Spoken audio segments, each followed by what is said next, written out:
20వ శతాబ్దంలో వందే మాతరంతో ప్రారంభమైన పలు ఉద్యమాలకు పొట్లపూడి గ్రామం కేంద్ర బిందువైంది. గ్రంథాలయోద్యమం రూపొందించుకోకముందే ఆ గ్రామంలో గ్రంథాలయం వెలసింది. మహాత్మా గాంధీ రంగప్రవేశం చేయకముందే ఆ గ్రామంలో అస్పృశ్యత నివారణకు కృషి ప్రారంభమయ్యింది. అలాగే ఖాదీ ఉద్యమం మొదలైన ఉద్యమాలన్నీ అక్కడే పుట్టినయి అని చెప్పటంలో అతిశయోక్తి కాదు. ఆ గ్రామమే పొట్లపూడి గ్రామం. అభ్యుదయ కార్యక్రమాలకు పొట్లపూడి పురిటి గడ్డ అయింది. నవ్య సాహితీ కవులను, దేశభక్తులను, భాషా ప్రయుక్త రాష్ట్రాలను, విప్లవ రాజకీయ నాయకులను, సుప్రసిద్ధ వక్తలను ఆ కాలంలో ఆకర్షించదగిన గ్రామం దక్షిణాంధ్ర దేశంలో ఒక్క పొట్లపూడి గ్రామం మాత్రమే అని చెప్పవచ్చు. ఆ విప్లవాత్మక మార్పులన్నింటికీ వెనుక దృఢంగా నిలిచిన వీరనారి శ్రీమతి పొనక కనకమ్మ. ఆమె కుటుంబ నేపథ్యం అభ్యుదయ పందాన నడిపింది.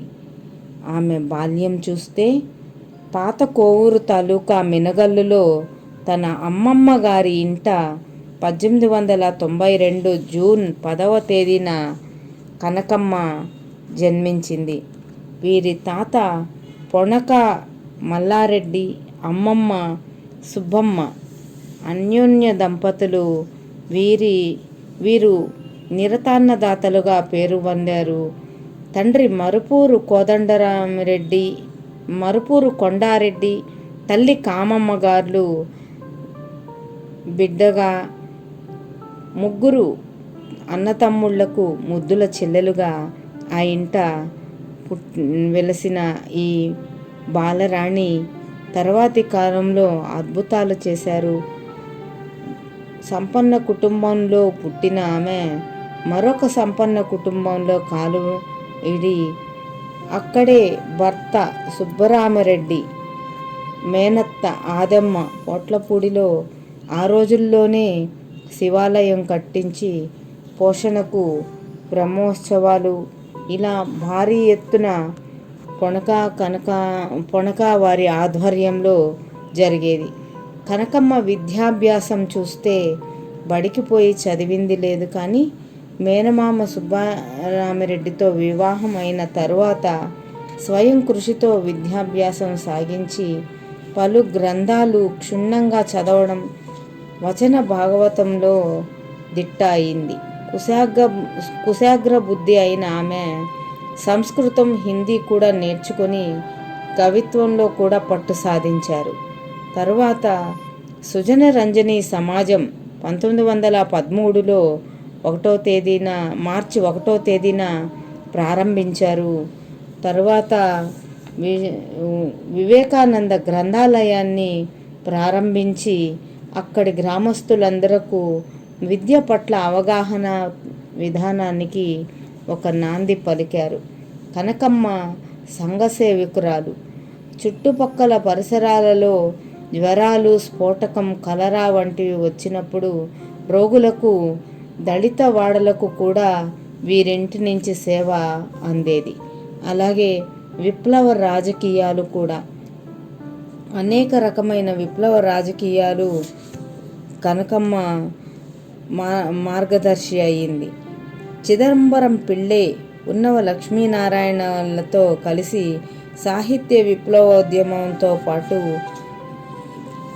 పల్లెపాడు గ్రామంలో పినాకిని సత్యాగ్రహ గాంధీ ఆశ్రమానికి ఒక బాట వేశారు. ఆ ఉద్యమంలోనే సబర్మతి తర్వాత రెండవ సబర్మతిగా, దక్షిణ సబర్మతిగా ఈ ఆశ్రమం ఖ్యాతి గణించింది.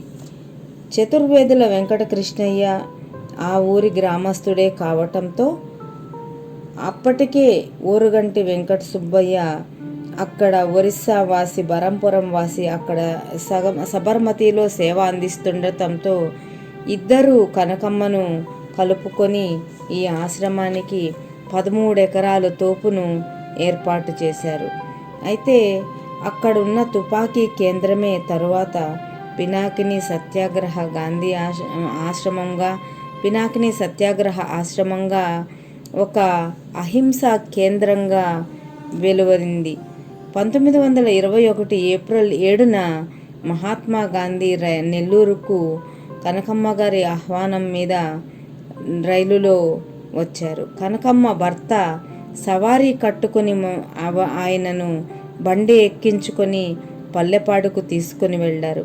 అప్పటికే పూరిపాకలను ప్రారంభించి ఆశ్రమానికి శంకుస్థాపన చేయడం జరిగింది. ఆ ఆశ్రమమే 1925 నాటికి భవనాలు పూర్తిగా ఏర్పడ్డాయి. అక్కడ ఆశ్రమం చక్కగా నడుస్తుండగా హఠాత్తుగా అక్కడ పనిచేస్తున్న దిగుమర్తి హనుమంతరావు గారు హఠాన్మరణం, మరలా అనేక మార్పులకు గురి కావటం జరిగింది. ఆశ్రమ రూపురేఖలకు నాంది పలికిన ఒడిదుడుకులు ఎదుర్కొనక తప్పలేదు. తల్లి కూతుళ్ళు ఇద్దరు కూడా రాట్నంపై ఖాదీని వడకటంలో ఒకరిని మించిన వారు ఒకళ్ళు. గాంధీజీ గారి మన్ననలు పొంది గాంధీజీచే సబర్మతికి ఆహ్వానింపబడటం ఇక్కడ విశేషం. అలాగే మహాత్మునితో కనకమ్మ గారి అనుబంధం చెప్పనలివి కానది. 1929లోనే గాంధీ ఖద్దరు యాత్రకు వస్తున్నారని తెలిసి గాంధీ గారిని ఆహ్వానించి 1929 మే 10న కస్తూరిదేవి బాలికా విద్యాలయానికి శంకుస్థాపన చేయించారు. ఆ శంకుస్థాపన వెండి తాపితో చేయించడం అనేది గొప్ప విషయం. ఈ విషయాన్ని గమనించిన గాంధీ గారు ఇప్పటికే కనకమ్మ 2 సార్లు నన్ను ఆహ్వానించారు, 3వ ఆహ్వానానికి ఎప్పుడా ఎదురు చూస్తున్నారు అని చిరు హాస్యాన్ని వెలువరించడం జరిగింది. అలాగే మహాత్ముని మరణంతో కనకమ్మ కుంగిపోయిన సందర్భంలో కారు చీకట్లు చిమ్మి లోకమ్ములు నిండి సూర్యచంద్రులే వ్రాలిరో చుక్కలల్లే రాలెను పూజ్య బాపూజీ నిర్యాణమొకటి ప్రకృతియే సోలి చైతన్యరహితమయ్యే అని ఆవిడ బాధపడిన సందర్భాలు అనేకమున్నాయి. సాహిత్య రంగంలో కనకమ్మ గారి వ్యాసంగం అత్యద్భుతం.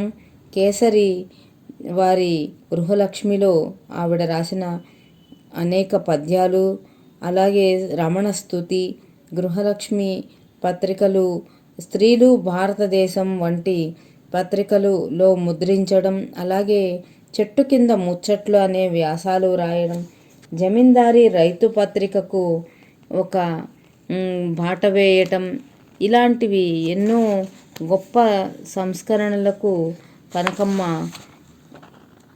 ఆద్యురాలయ్యారు. అలాగే చివరిలో కుమార్తె వెంకట సుబ్బమ్మ మరణంతో రమణ మహర్షి రామయోగి భక్తులుగా ఉండి అనేక పద్యాలకు మాతృపంచకం ఇలాంటి గొప్ప పద్యాలు రాసి సాహితీ ప్రియులను అలరించారు. అనేక సన్మానాలు, పురస్కారాలు కూడా అందుకున్నారు. అందులో ముఖ్యమైనవి 1962లో నీలం సంజీవరెడ్డి గారి పేరున మద్రాసులో జరిగిన రజతోత్సవ సభలో కనకమ్మను రజిత పథకంతో సన్మానించడం జరిగింది.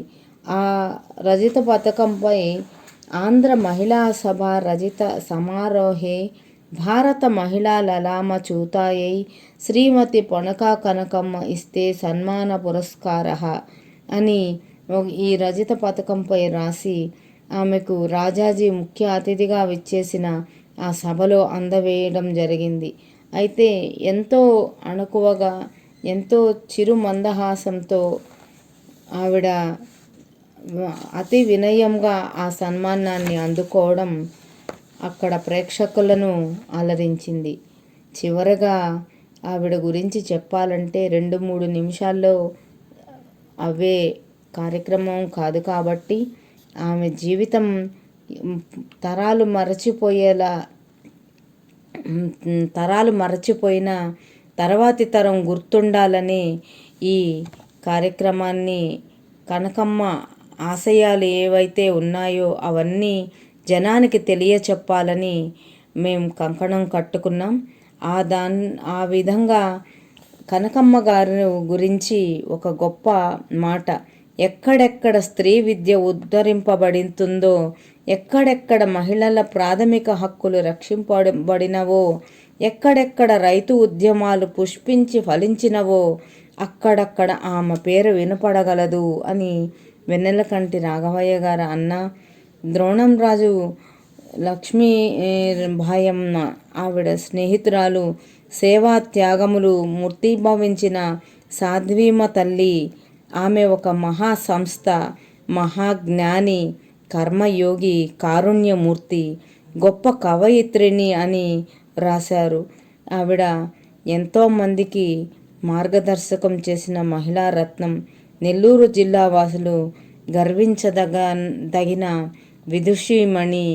ఆవిడ 1963 సెప్టెంబర్ 15న శరీరం చాలించి శివైక్యం చెందినారు.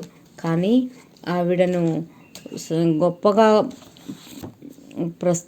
ప్రస్తుతిస్తూ ఆర్యరాణి శ్రీమతి పొనక కనకమ్మ అని, శ్రమజీవి అని ఆనాటి ముఖ్యమంత్రి బెజవాడ గోపాలరెడ్డి గారు సంబోధించటం ముదావహం. నాకు ఈ అవకాశం ఇచ్చిన కార్యవర్గ బృందానికి హృదయపూర్వక